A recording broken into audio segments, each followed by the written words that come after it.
पाई हूँ।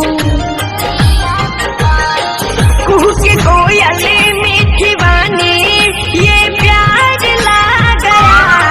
कुहू के कोयल मीठी वाणी ये प्यार ला गया। भाई बहना का ये देखो त्योहार आ गया। भाई बहना का ये देखो त्योहार आ गया।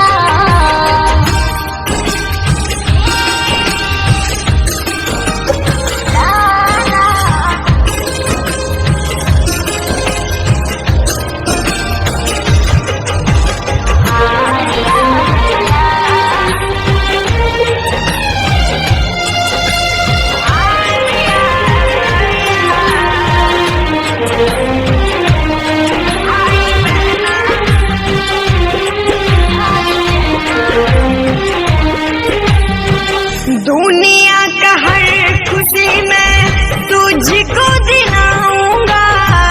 भाई होने का हर दम मैं फर्ज निभाऊंगा।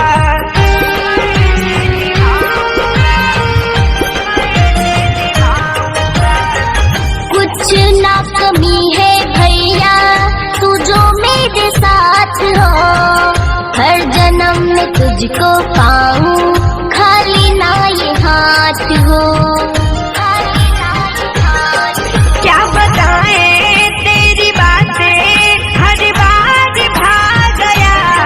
क्या बताएं तेरी बातें हर बार भा गया।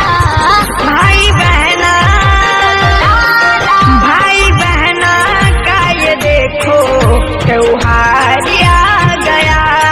भाई बहना का ये देखो त्योहार आ गया।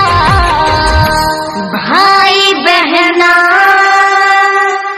का ये देखो त्योहार